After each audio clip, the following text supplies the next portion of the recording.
Hello বন্ধুরা, good morning.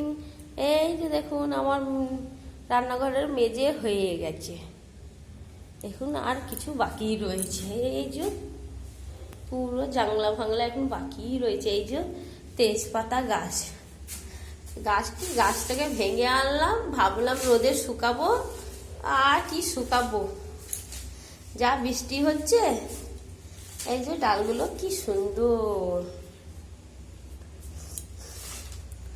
ভাঙবো, দিয়ে যাদের যাদের বাড়িতে আছে বা শুকিয়ে নেবেন ভেঙে পাতাগুলো, কিন্তু রোদই নেই।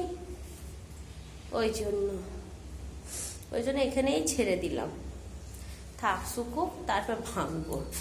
কেন পাতাগুলো ভাঙলে না পোকা মাকড়সা যেটা থাকবে বেরিয়ে পড়বে। আর রোদ তো নাই যে শুকাবো, রোদই নেই, থাক। তারপর রোদ হলে একটু ভালো হতো।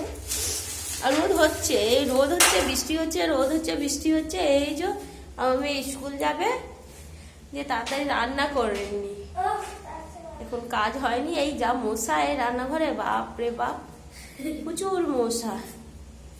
এই তো আমার কটকটি মেয়ে, এই যে আদরের মেয়ে।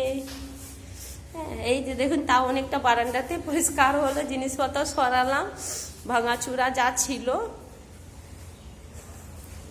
তা অনেকটা পরিষ্কার হলো। বেশ বেশ, টাটা, রাখছি। ভালো থাকবেন সবাই, সুস্থ থাকবেন।